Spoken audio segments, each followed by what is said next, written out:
Hello and welcome, my amazing friends. Today we are starting something very special. Today we are talking about the Bhagavad Gita. And before we go deeper, let me say something clearly. This is not a religion video. This is not about trying to make you follow any tradition. This is not about forcing any belief on you. This is not about saying one group of people is right and everyone else is wrong. This is about life.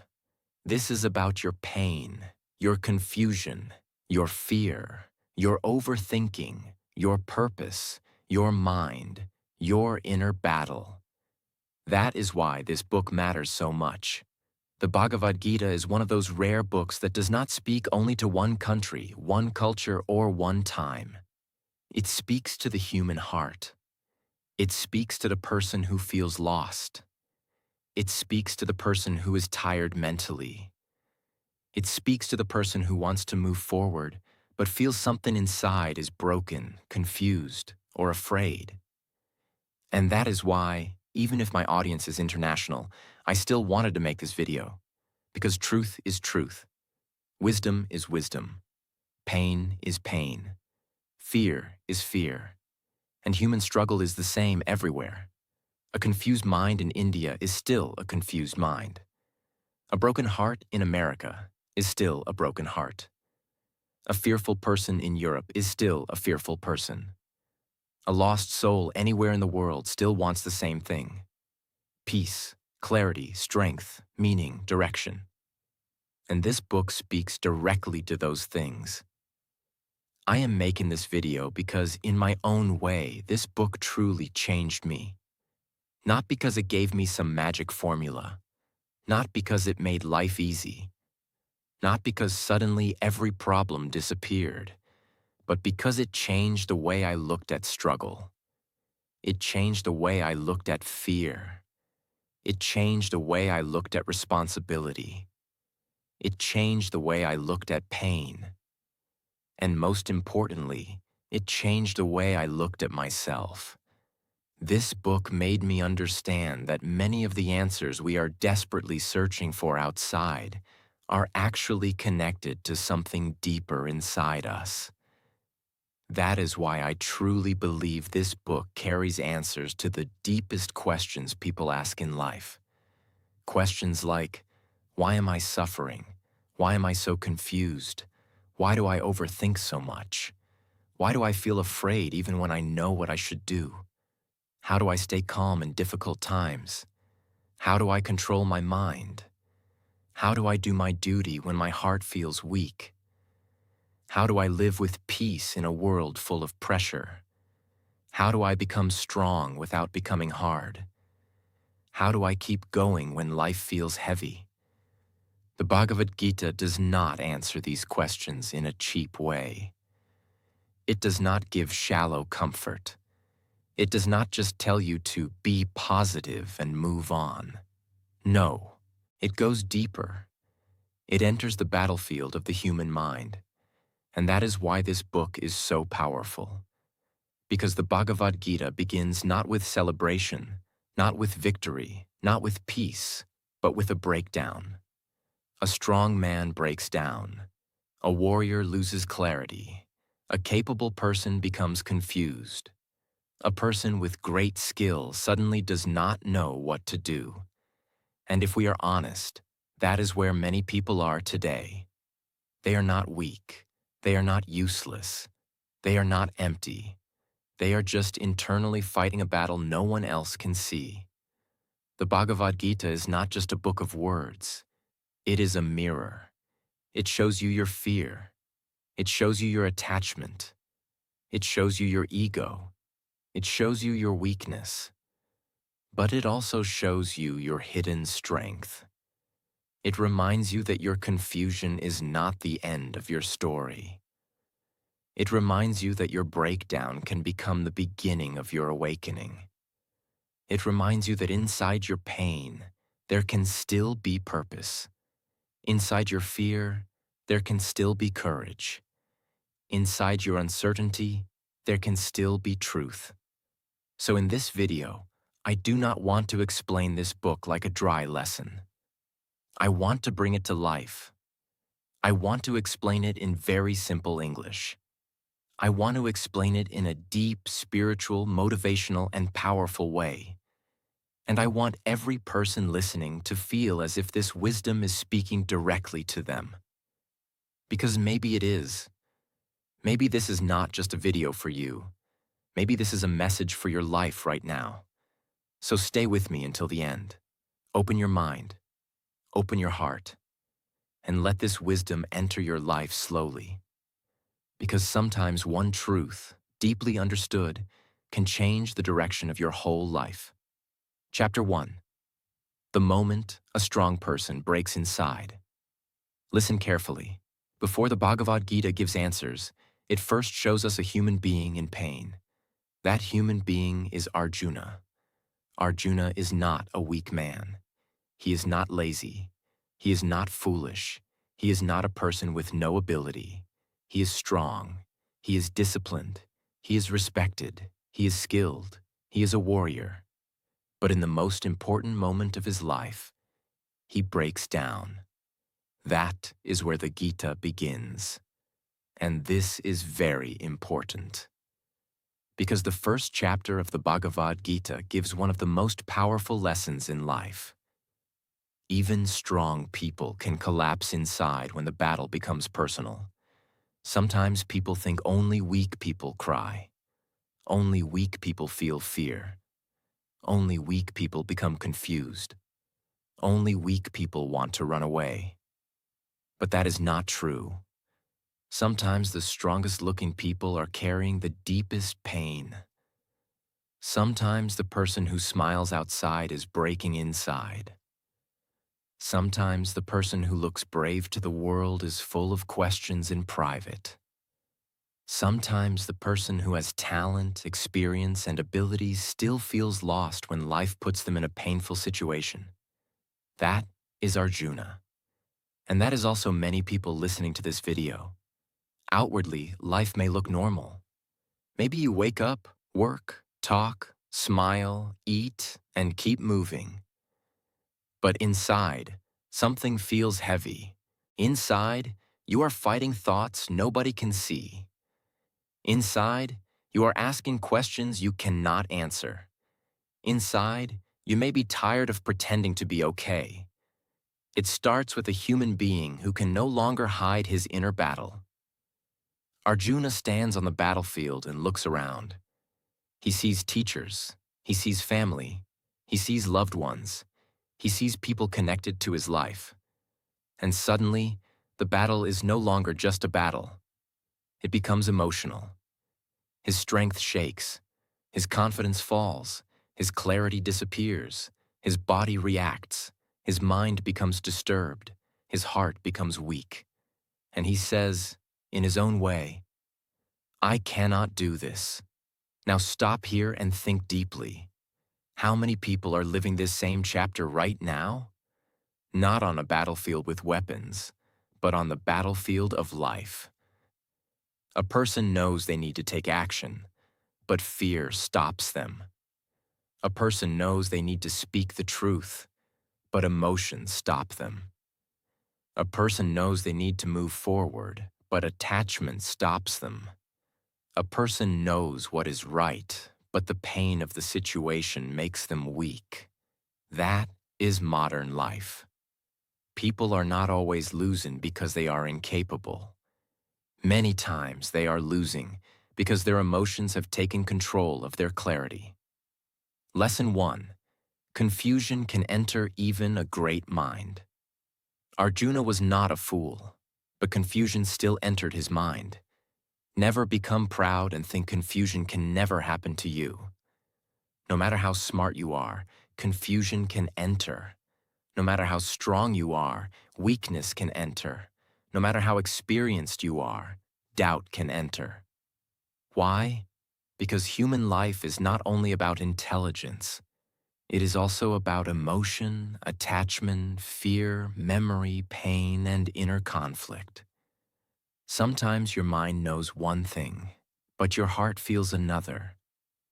Sometimes your duty is clear, but your emotions are louder.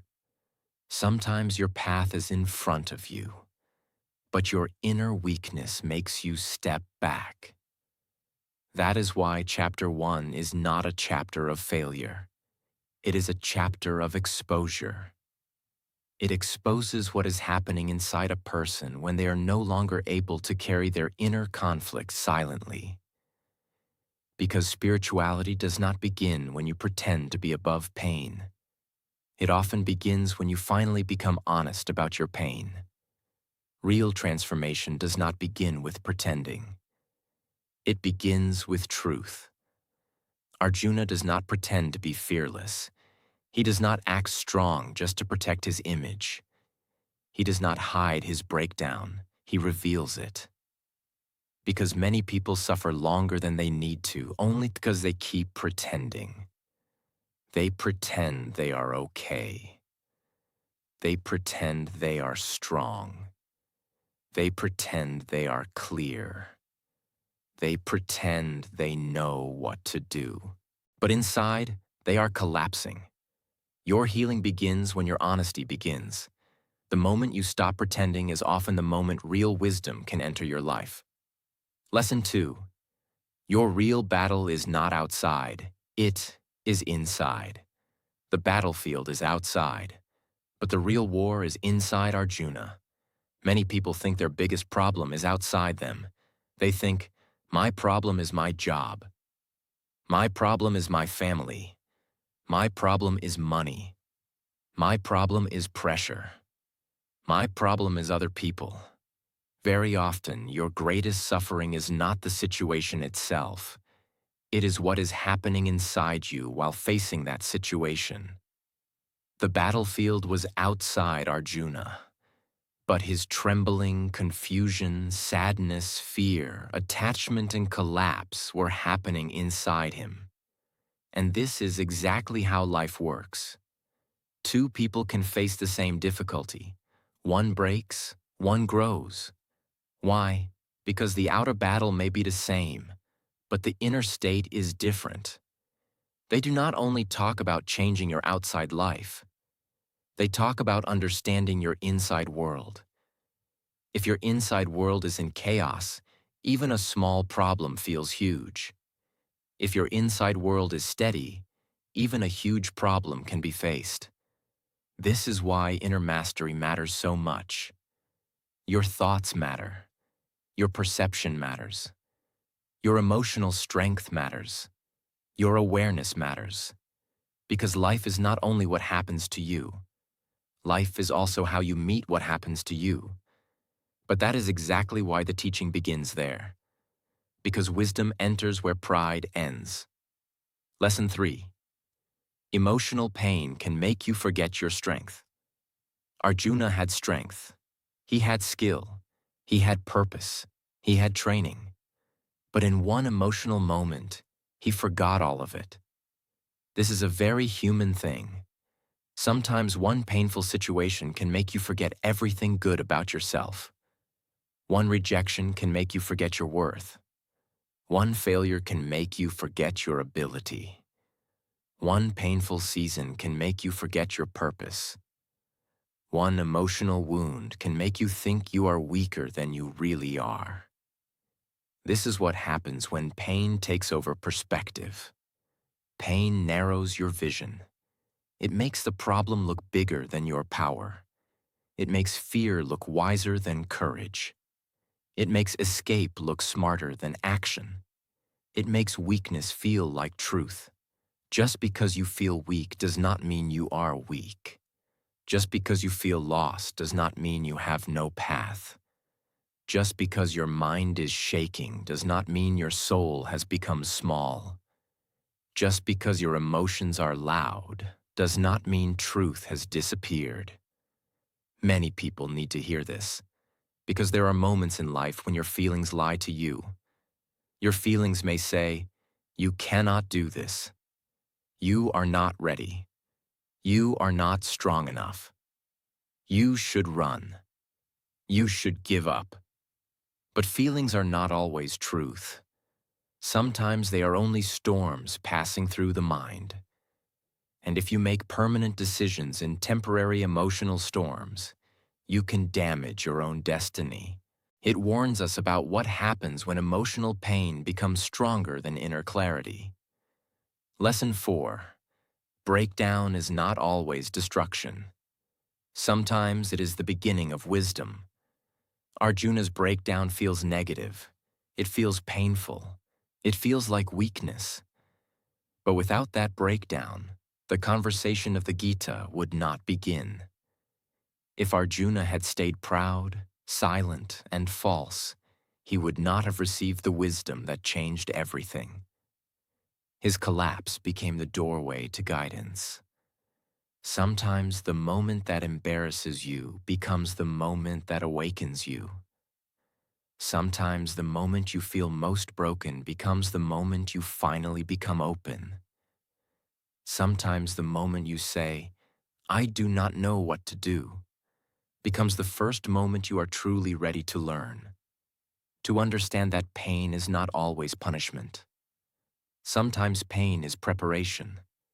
Sometimes confusion is not there to destroy you.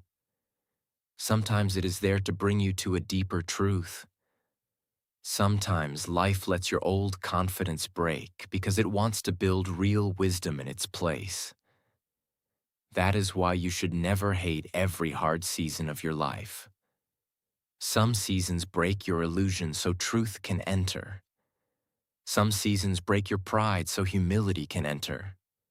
Some seasons break your false identity so your deeper self can awaken. So when you read chapter 1, do not only see weakness, see the sacred beginning of transformation. See the moment a human being becomes ready for higher guidance. See the moment where ego is shaken and truth gets a chance to speak. Lesson 5.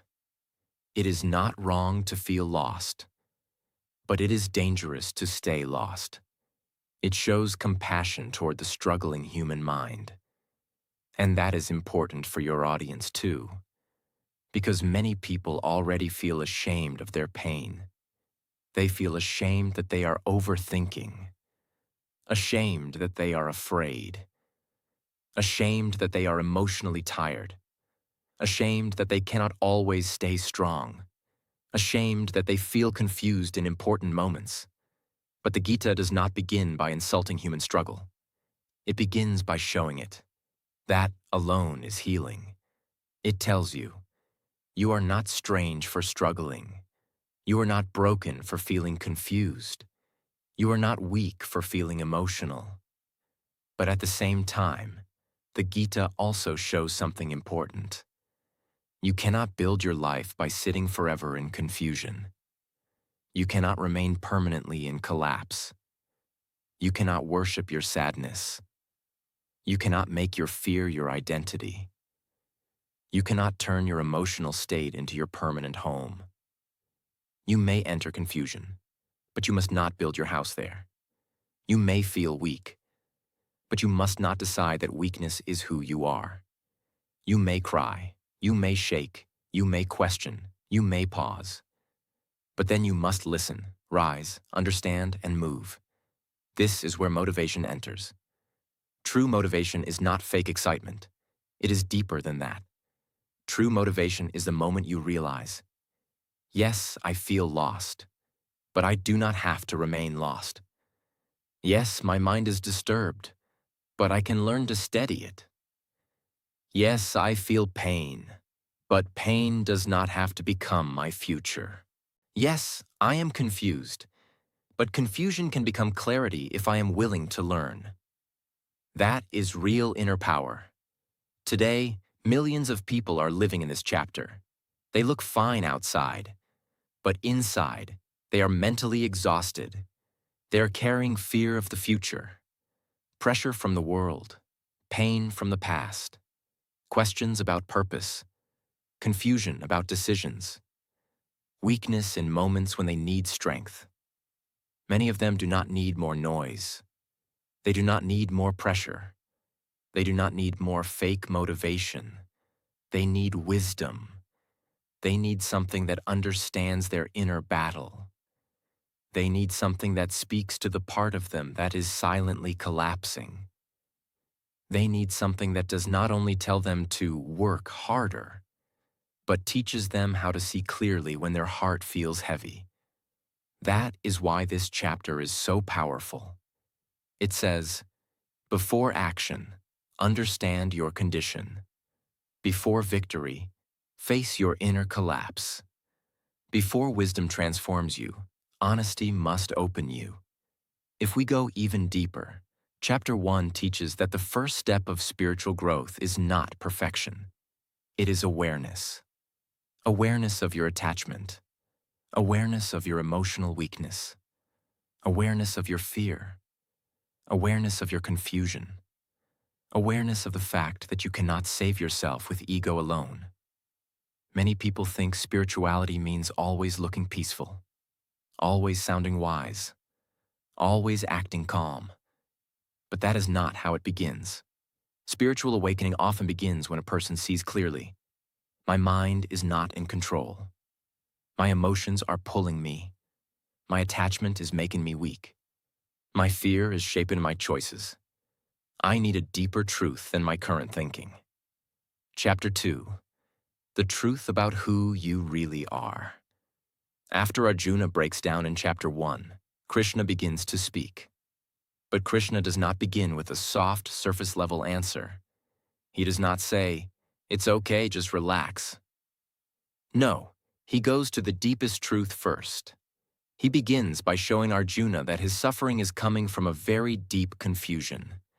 And that confusion is this: Arjuna has forgotten who he really is. Because most human pain becomes so powerful only when a person begins to identify only with the body, emotions, temporary events, and outer situations. Krishna teaches Arjuna that the body changes, but the true self does not. The body is born, the body grows, the body becomes weak, the body dies.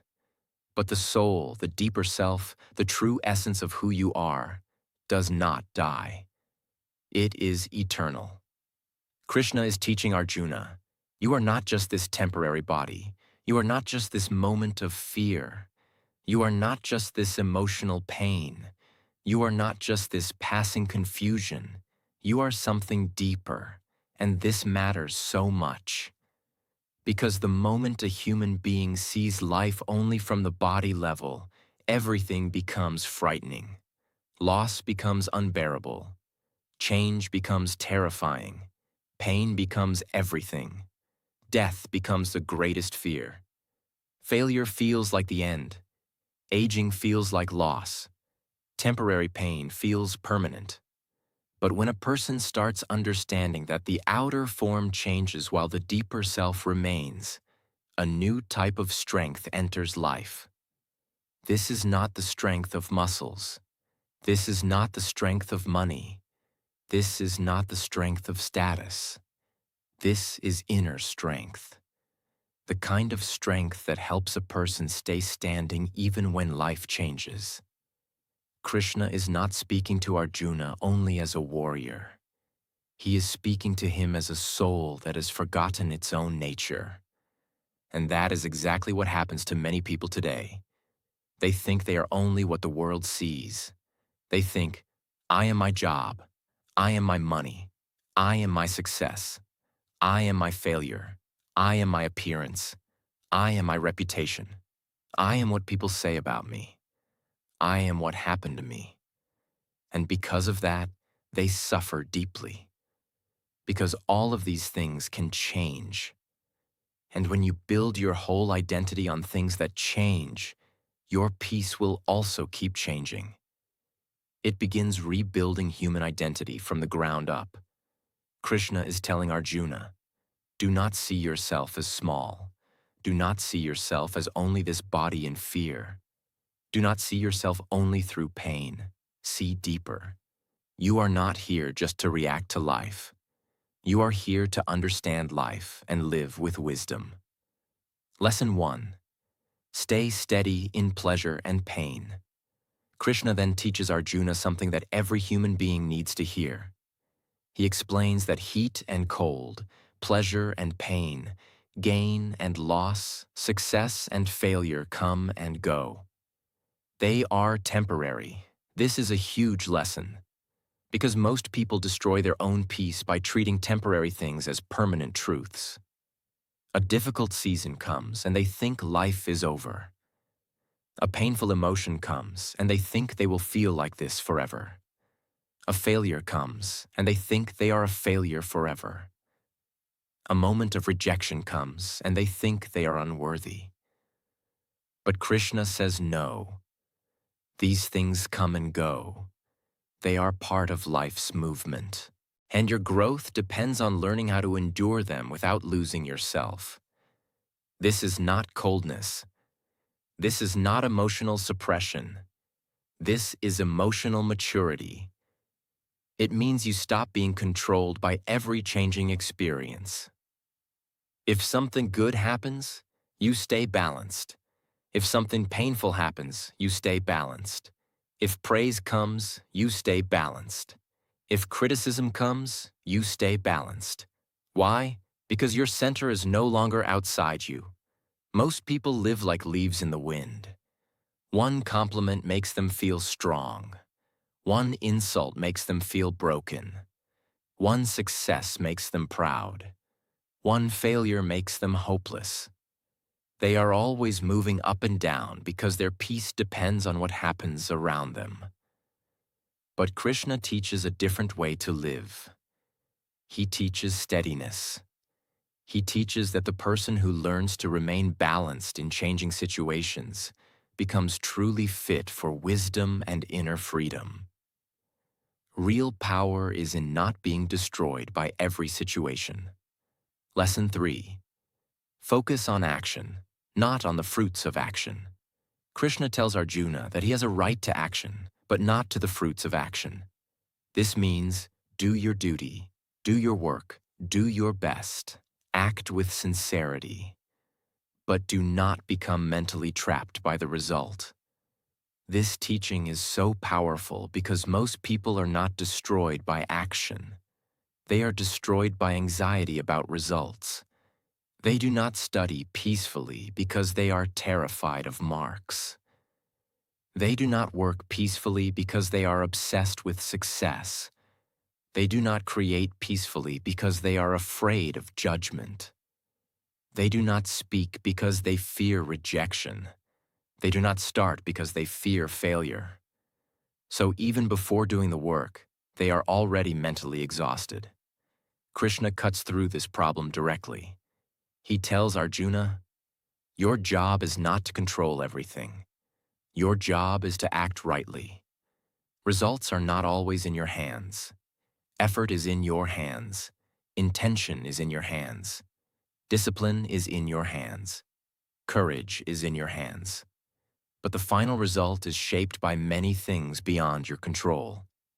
This one lesson alone can free a person from huge mental suffering, because it teaches you how to work with peace.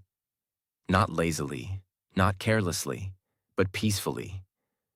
Imagine how life changes when you stop saying, what if I fail? What if this does not work? What if people do not like it? And instead say, my duty is to give my best. My responsibility is action. I will not waste my energy trying to control what is beyond me. That is freedom. Lesson 4. A stable mind is the beginning of wisdom. Krishna then describes the qualities of a person with stable wisdom. He explains what a truly wise person looks like. Not someone who only speaks big words. Not someone who only looks spiritual outside, but someone whose mind has become steady. A wise person is not dragged here and there by desires. A wise person is not broken by fear. A wise person is not intoxicated by pleasure. A wise person is not burning with anger over every small thing. This person has learned to stay centered. This is important because many people think wisdom is only knowledge. But Krishna shows that wisdom is also a state of being. You can read many books and still be unstable. You can speak beautifully and still be weak inside. You can sound intelligent and still be ruled by anger, fear, desire, and ego.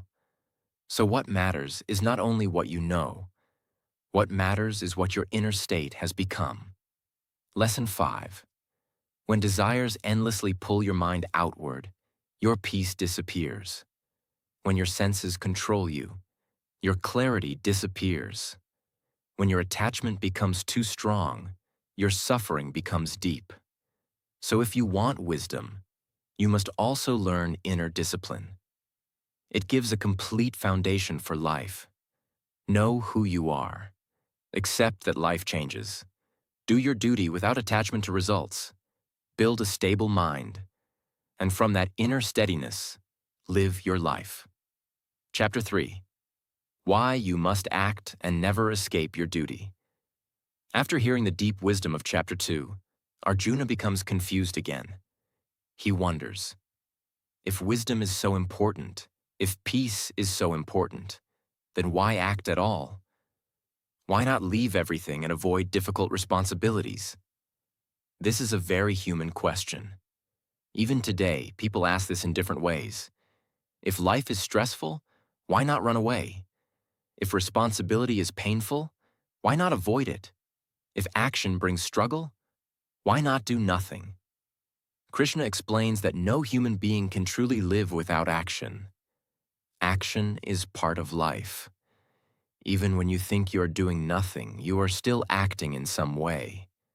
You are thinking, choosing, avoiding, moving, responding. So the question is not whether you will act. The real question is, will you act with wisdom, or will you act with ignorance?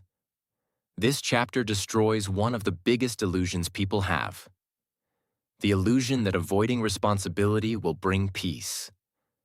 Krishna teaches the opposite. He teaches that right action is necessary. Not because action is always easy, but because action is part of your growth, your duty, and your role in life. Lesson 1. Inaction is not freedom. Many people think freedom means having no duty, no pressure, no responsibility, no effort, no challenge. But Krishna shows that this is not true freedom. It is often just avoidance. You do not grow by constantly escaping what life asks from you.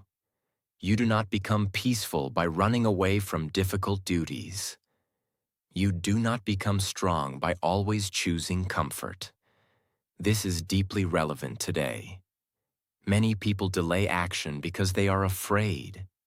They say they are waiting for the right time, but often they are just afraid. They say they are protecting their peace, but sometimes they are just escaping effort. They say they are not ready, but sometimes readiness comes only after action begins. Krishna teaches that avoiding your rightful duty weakens you. Why? Because every time you run from what you know you should do, your self-respect becomes smaller. A person may fool the world for some time, but deep inside, they know when they are avoiding life. And that avoidance creates inner heaviness. It reminds people that peace does not come only from sitting still. Peace often comes from doing what must be done with the right attitude. Lesson 2. Do your duty for the right reason. Krishna tells Arjuna to perform action without selfish attachment.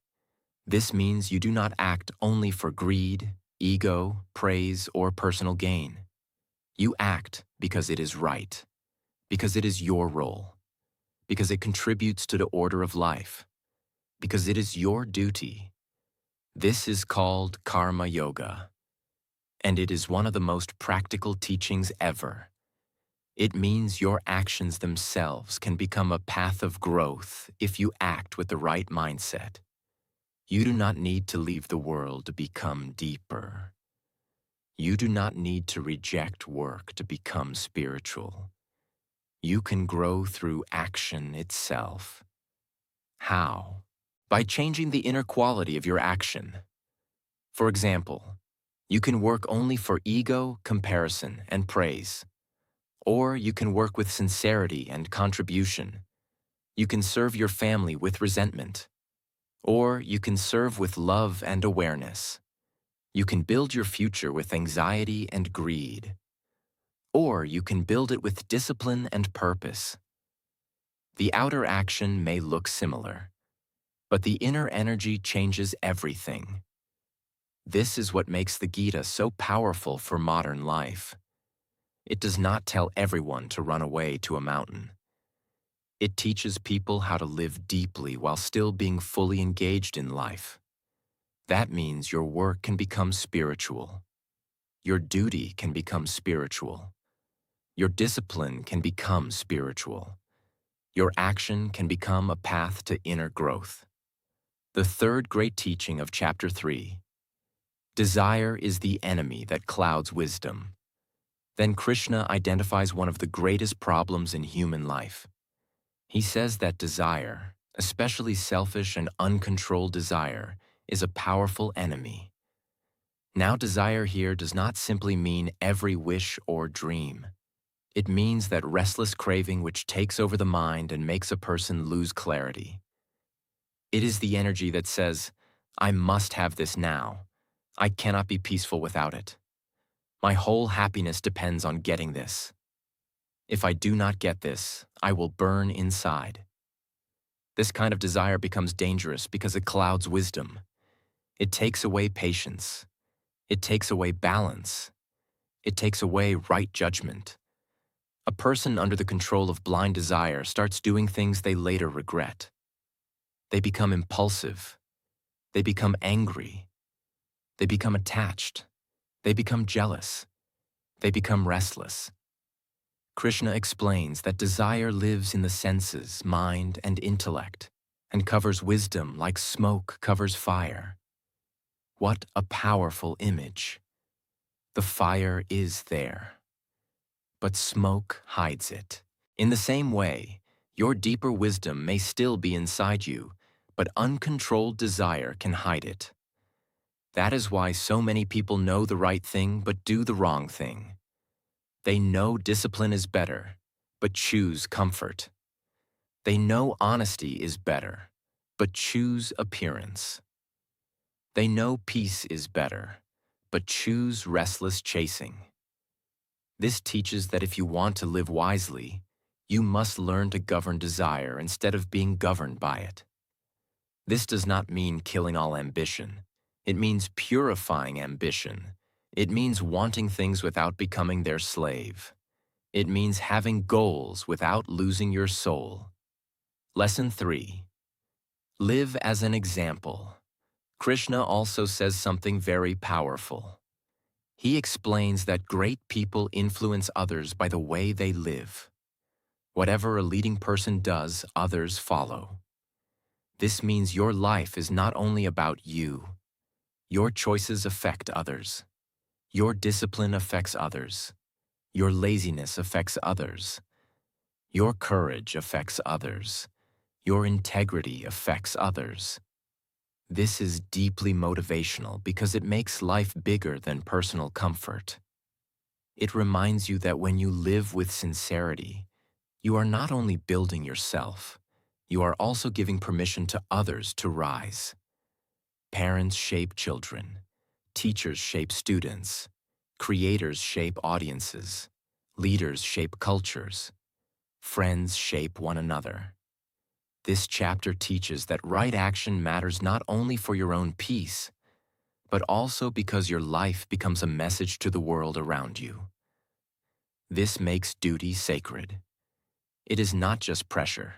It is responsibility with meaning. Chapter 4. The Power of True Knowledge. If Chapter 3 teaches the importance of right action, Chapter 4 teaches the importance of right understanding. Because action without wisdom can become blind activity, and wisdom without action can become useless theory. So Krishna now explains the power of knowledge.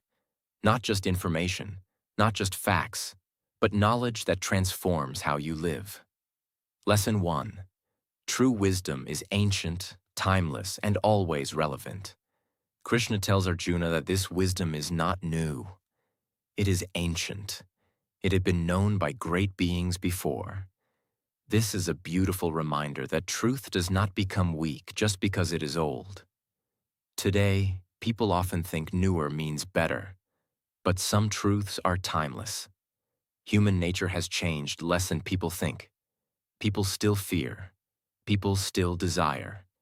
People still become confused. People still search for peace. People still struggle with ego. People still long for meaning. So ancient wisdom remains powerful because it addresses permanent human problems. Lesson 2. When confusion rises, wisdom must return.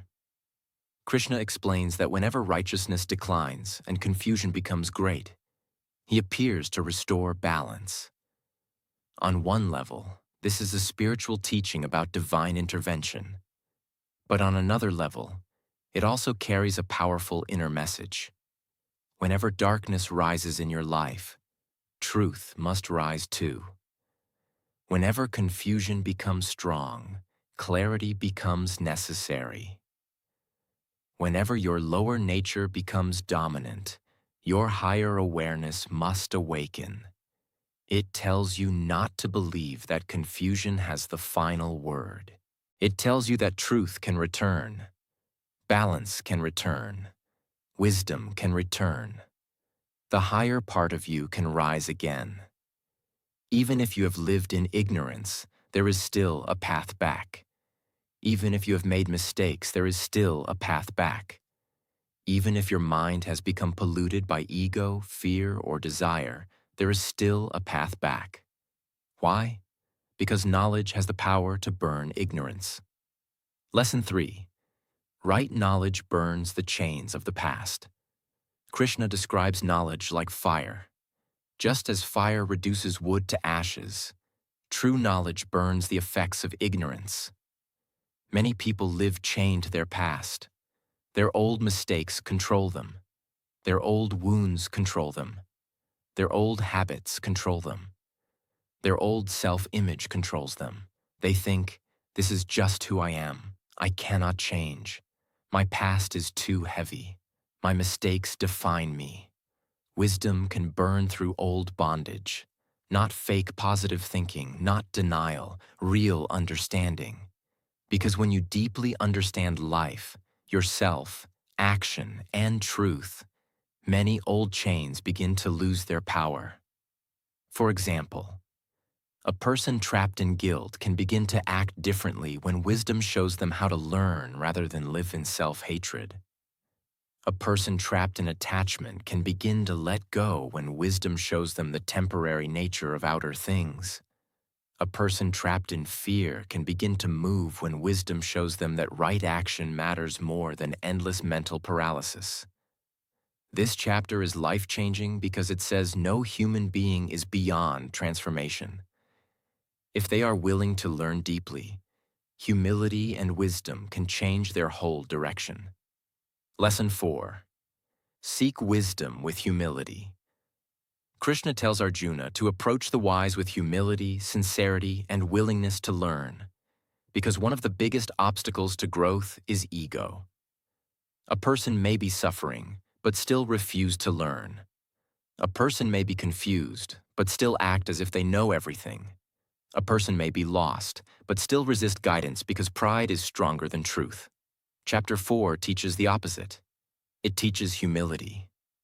Ask, learn, reflect, be open.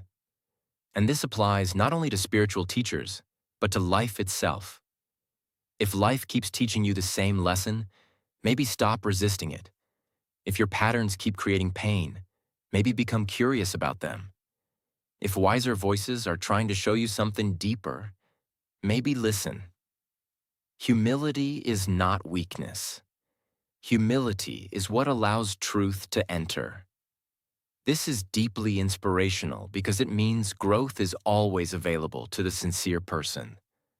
Not the person pretending to know everything, but the person willing to learn. Lesson 5. Knowledge and action must come together. By the end of this chapter, Krishna is not telling Arjuna to become only a thinker. He's not saying, just sit and collect ideas. He's showing him how knowledge should purify action. When you understand deeply, you act differently. You act with less ego. You act with less fear. You act with less selfishness. You act with more purpose. You act with more calmness. This is very important. Because real knowledge is not just something you remember. It is something that changes your life. If a person says they know truth but still lives carelessly, blindly, selfishly, and without awareness, then that knowledge has not yet entered deeply enough. So Chapter 4 gives a complete message. Learn deeply. Burn ignorance. Be humble. Seek truth. And then live from that truth. Chapter 5. When you feel pressure, even while doing everything right. Arjuna looks at Krishna and says, I am doing everything I should do, but still my mind feels heavy. I don't feel peace. Krishna answers calmly, you are not tired because of your work. You are tired because you are carrying everything inside your mind. You are working, but at the same time you are thinking about results. You are imagining the future. You are trying to control what has not even happened yet. And that is why your mind feels pressure. Think about your own life for a moment. You are doing your work, but your mind is somewhere else. It is thinking, what if this fails? What if things go wrong? What if I don't get what I want? Because of this, even simple work starts feeling heavy. The problem is not the action. The problem is the attachment behind the action. When your peace depends on the result, your mind becomes restless. When your happiness depends on an outcome, you lose your stability. Now understand this deeply. You don't need to stop working. You don't need to stop caring. You don't need to give up your goals. You just need to stop carrying everything inside. Do your work with full effort. Stay committed. Stay disciplined. But inside, remain free. Work like everything depends on you, but stay peaceful, like nothing depends on you. The moment you stop holding everything so tightly, your pressure starts disappearing. Chapter 6. When you realize your mind is controlling you. There comes a moment when you notice something very uncomfortable. Your mind is not listening to you. You try to focus, but it runs away. You try to stay calm, but it creates fear. You try to move forward, but it pulls you back with doubt. This is where most people lose control of their life. Not because life is too difficult, but because their mind is not trained. Your mind keeps moving between past and future. It reminds you of mistakes. It shows you worst-case scenarios. It creates imaginary problems. And without realizing it, you start believing everything it says.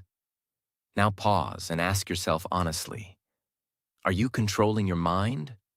Or is your mind controlling you? Because if your mind is your master, your life will always feel unstable. But this can change, not in one day, not instantly, but slowly, with practice. Every time your mind runs, bring it back. Every time it creates fear, bring it back. Every time it goes into overthinking, bring it back. Again and again. At first, it will not listen. It will feel difficult. You will feel like nothing is changing. But if you stay consistent, something powerful begins to happen. Your mind starts becoming calmer. Your thoughts start slowing down. Your reactions start becoming controlled. And one day, you realize something important. The same mind that once controlled you is now working for you. A controlled mind can stay calm in chaos, take action without fear, and focus without distraction. That is real strength. Chapter 7. When you stop believing everything your mind says. Most of the confusion in your life is not because life is complicated. It is because your thinking is not clear. You see something and immediately create a story around it. You feel something and immediately believe it is true. You think something and assume it must be right. But your mind is not always showing you reality. Sometimes it is showing you fear. Sometimes it is showing you desire. Sometimes it is showing you insecurity. And you accept it without questioning. You think something will make you happy, but when you get it, the feeling fades. You fear something will destroy you, but when it happens, you handle it. So what is happening? You are living on the surface. You are reacting without understanding. Now start changing this. Instead of believing every thought, start questioning it. Ask yourself, is this really true? Is this really important? Or is my mind exaggerating it? Slowly, you will begin to see clearly. You will stop chasing things that don't matter. You will stop fearing things that are not real. You will stop reacting to everything. And when your vision becomes clear, your life becomes simple. Clarity removes confusion. Awareness removes unnecessary suffering. Chapter 8.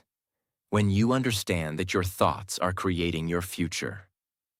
Look at your daily thinking pattern. Not once, but again and again. What do you think about most? Because that is shaping your life. If your mind is always focused on fear, your life starts feeling heavy. If your mind is focused on growth, your life starts moving forward. Your thoughts are not small. They are powerful. What you repeat becomes your habit. What becomes your habit becomes your personality. What becomes your personality becomes your life. This is happening every day, whether you notice it or not. Most people let their mind go anywhere. They keep thinking negative thoughts, worrying about things, overanalyzing situations. And then they wonder why their life feels stuck. But the truth is simple. Your life is moving in the direction of your repeated thoughts. So start becoming aware. Bring your focus back to what matters. Again and again. It will not be perfect in the beginning, but slowly your thinking will change. And when your thinking changes, your life begins to change. Chapter 9. When you stop fighting life. One of the biggest reasons you feel tired is because you are constantly resisting life. You want things to go your way. You want everything to be perfect. You want situations to match your expectations. And when they don't, you feel frustrated. You think, this should not happen. This is not right. This is unfair. But that resistance creates suffering. The more you fight reality, the more pressure you feel inside. Now understand this clearly. You cannot control everything in life, but you can control how you respond to it. You can keep fighting everything, or you can learn to accept and act. Acceptance does not mean giving up. It means you stop wasting energy on things you cannot change. You still take action. You still give your best. You still move forward. But inside, you are not constantly fighting what is happening. And this creates peace, because now your mind is not stuck in resistance. You trust yourself. You trust that you can handle whatever comes. And that trust removes fear. You become calm, not because life becomes easy, but because you stop fighting every moment of it. You don't need to change everything outside. You need to understand what is happening inside. When you stop holding too tightly, your pressure disappears. When you train your mind, your life becomes stable. When you see clearly, your confusion disappears. When you control your focus, your future becomes powerful. When you stop fighting life, your peace returns. And this is where real change begins. Chapter 10. When you start seeing power everywhere. There comes a moment when your thinking begins to change. Earlier, you were only focused on your problems, your fears, your small struggles. Everything felt heavy because your vision was limited. But now something shifts. You begin to notice something different. You start seeing strength in places you ignored before. You start seeing beauty in simple things. You start seeing intelligence in how life works. And slowly, your perspective expands. Instead of asking, "Why is this happening to me?" you start asking, "What is this teaching me?" Instead of feeling small in every situation, you begin to see that life is much bigger than your current problem. Look around you. There is power in nature. There is discipline in time. There is intelligence in how everything moves. Nothing is random. When you start seeing this, something changes inside you. Your mind becomes less negative. Your thinking becomes more mature. Your reactions become calmer. Because now you are not trapped in your small view. You are connected to something bigger. And when your vision becomes bigger, your problems become smaller. This is not imagination. This is awareness. The more you see clearly, the more you understand that life is not working against you. It is constantly showing you strength, balance, and order. And once you start seeing this, your mind stops feeling weak. Because now, you are no longer alone inside your small thinking. Chapter 11. When your ego breaks and you see reality. There are moments in life when your old thinking cannot survive anymore. Moments so powerful that they break your ego. Until now, you thought you understood life. You thought you knew what is right. You thought you were in control. You thought everything was about you. But suddenly, you see something bigger, something that makes you realize you are not the center of everything. Life is much bigger than your plans, much bigger than your fears, much bigger than your control. And in that moment, your ego shakes. This can feel uncomfortable because your identity starts breaking. Your old beliefs start falling. Your assumptions start collapsing. But this is not destruction. This is awakening. Because ego always keeps you limited. It makes everything personal. It makes you react to everything. It makes you believe you are always right. But when ego breaks, clarity enters. You stop taking everything personally. You stop reacting to everything emotionally. You stop trying to control everything. You become quieter inside. And in that quietness, you start seeing truth. Not through your ego, but through awareness. This is one of the most powerful transformations in life. When you stop living from ego and start living from understanding. Chapter 12. When your heart becomes calm and steady. Strength is not only in the mind. Strength is also in the heart. There are people who look strong outside, but inside they are restless, angry, and unstable. And there are people who look simple, but inside they are calm, steady, and peaceful. Now understand this.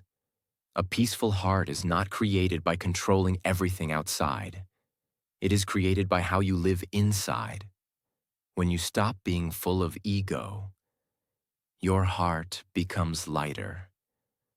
When you stop comparing yourself, your heart becomes peaceful. When you stop needing validation, your heart becomes stable. When you stop reacting to every small thing, your emotions become balanced. This is real inner strength, not loud, not aggressive, not trying to prove anything, just steady. You start becoming someone who does not get disturbed easily, does not react instantly, does not lose control quickly, and because of that, people trust you. Life feels calmer.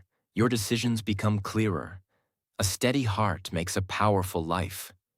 Because when your emotions are stable, your actions become strong. Chapter 13. When you start understanding yourself deeply. Most people know everything about others, but they don't know themselves. They know what others are doing. They know what others are saying. They know what others think about them. But when it comes to their own mind, they are not aware. Now look at yourself. You have a body. You have thoughts. You have emotions. But are you only these things? Or is there something deeper watching all of this? There is a part of you that observes your thoughts, that notices your emotions, that sees your reactions. That part is deeper than your mind. When you become aware of this, something powerful happens. You stop reacting instantly. You start observing first. You see your anger before acting on it. You see your fear before believing it. You see your thoughts before following them. And this changes everything, because now you are not controlled by everything inside you. You are aware of it, and awareness creates freedom. The more you understand yourself, the less you are controlled by your habits.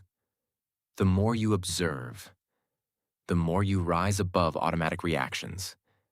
And slowly, you become conscious, not just living, but understanding life while living it. Chapter 14. When you understand why you behave the way you do. Have you ever noticed? Sometimes you feel calm and clear. Sometimes you feel restless and distracted. Sometimes you feel lazy and heavy. Your behavior keeps changing, and you think, this is just how I am. But look deeper. Your state is not random. It is influenced by your habits, your environment, your thinking, your actions. Sometimes you are driven by clarity, sometimes by desire, sometimes by laziness. And each state creates a different version of you. When you are clear, you act with purpose. When you are restless, you chase things without thinking. When you are lazy, you avoid action.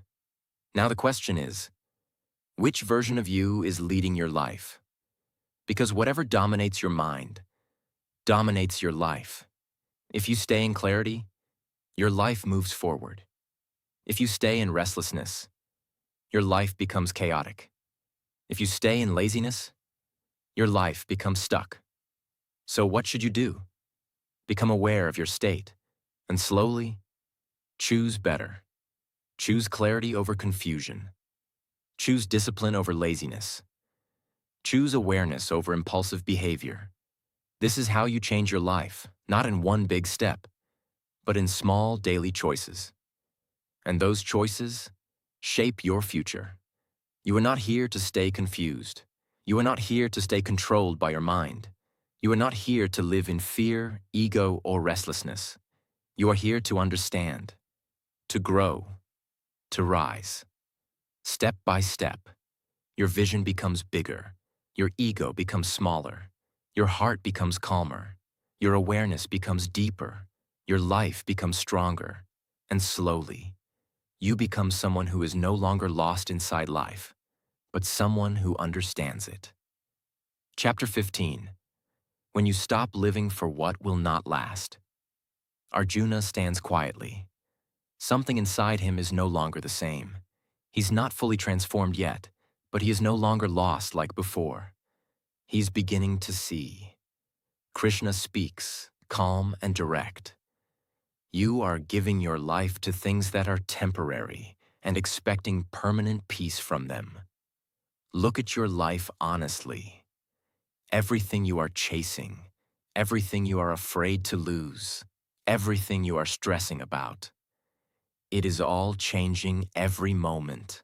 Nothing stays the same. Not your position, not your success, not your struggles, not even your identity. Yet you live as if everything is permanent.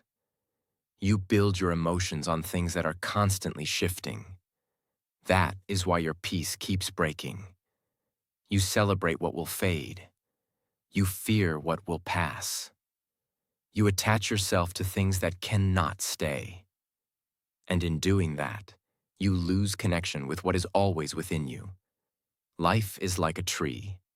What you see outside, your work, your image, your problems, these are just branches. They change with time, with seasons, with situations. But what holds everything together is hidden. Your roots, your awareness, your inner clarity, your deeper self. If your roots are weak, even success will feel unstable. Even happiness will feel temporary.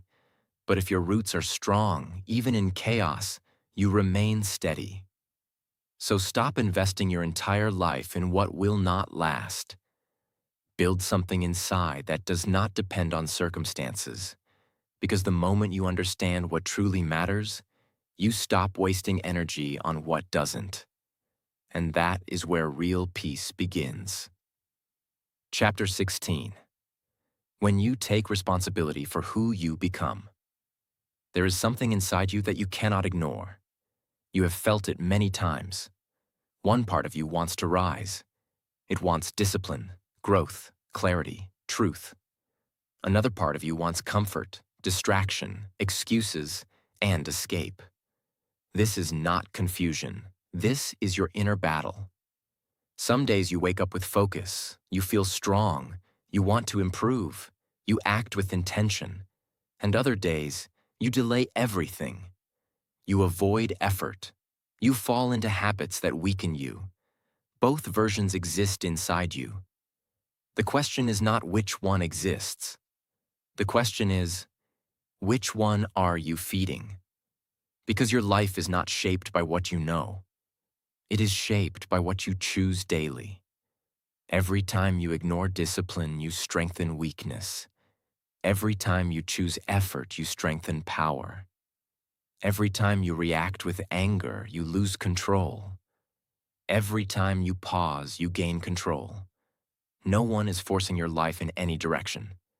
You are doing it through your repeated choices. So stop saying, "This is just how I am." You are not fixed. You are being created every day. When you choose clarity over confusion, you rise. When you choose action over delay, you grow. When you choose awareness over impulse, you become stronger. And slowly, without even noticing, your higher self becomes your natural state. Chapter 17. When you change what you believe about yourself. Your life is not controlled by your situation as much as it is controlled by what you believe. Two people can stand in the same place, face the same challenge, and yet live completely different realities. One sees possibility, the other sees limitation. One takes action, the other holds back. The difference is not the situation. It is belief. What you believe about yourself shapes everything. It decides how you think, how you act, how you respond, and how far you go. If you believe you are not ready, you will hesitate. If you believe you are not capable, you will stop trying. If you believe life is against you, you will feel stuck even when opportunities are around you. But here is the truth most people ignore. Your belief is not reality. It is something you have built over time. It came from your past, from what people told you, from what you repeated in your mind again and again. And because you repeated it, it started feeling like truth. But anything that is built can be changed. The moment you start questioning your belief, your thinking changes. The moment your thinking changes, your actions change. And when your actions change, your life begins to move in a new direction. So be careful what you accept as truth inside your mind, because what you repeat becomes your belief, and what you believe becomes your life. Chapter 18. When you finally decide to rise, now everything becomes quiet. The confusion that once controlled you is no longer as strong. The fear that once stopped you does not feel as powerful. The overthinking that once trapped you is slowly fading. Not because life became easy, but because you started understanding. Arjuna stands there, but he is no longer the same person. Earlier, he was full of doubt, fear, and emotional collapse. Now he is steady, not perfect, but clear. And in that moment, Krishna does not force him. He does not command him. He simply leaves him with awareness. Now you see. Now you understand. Now the choice is yours. This is the most important moment of your life too, because no one can live your life for you. No one can make your decisions. No one can force your growth. You can listen. You can understand. But in the end, you must choose. You can go back to your old patterns, overthinking, delaying, doubting yourself. Or you can move forward with clarity. You can keep waiting for the perfect moment. Or you can take action now. You can stay controlled by fear. Or you can act despite it. Everything you need is already inside you. The clarity, the strength, the awareness. It is all there. It was never missing. It was just covered. Now the question is not what should I do?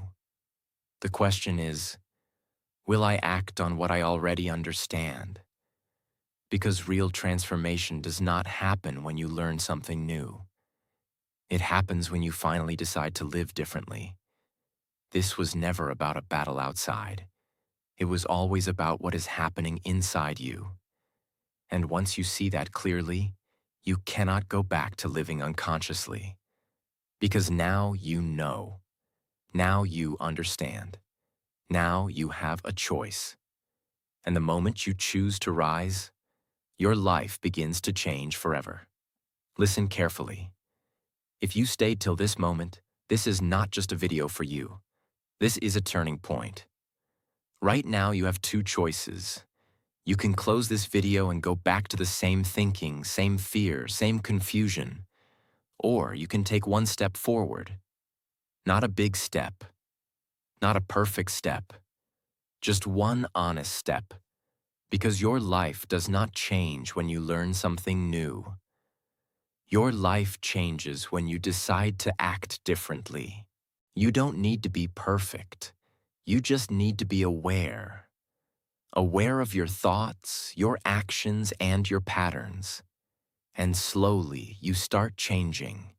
You start controlling your mind instead of your mind controlling you. You start taking action instead of waiting for the perfect moment. You start trusting yourself instead of doubting everything. And one day you look back and realize you are not the same person anymore. Not louder, not aggressive, but calmer, stronger, clearer. That is real transformation. You may not be standing on a battlefield like Arjuna, but inside you, the same battle is happening every day. And now, you are no longer lost in that battle. Now you understand. Now you see clearly. Now you are ready. So don't wait. Don't overthink. Don't go back to your old patterns. Take control. Start small. Stay consistent. Because everything you are searching for, clarity, peace, strength, confidence, is already within you. You just needed to remember it. What you learned. You learned that your mind can either control you or become your greatest strength. You learned that attachment creates pressure, and letting go creates peace. You learned that your thoughts are shaping your future every single day. You learned that your choices, not your situation, are building your life. You learned that real change begins inside, not outside.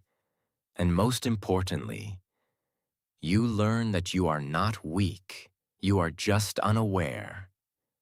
And now, you are waking up. Thank you for watching.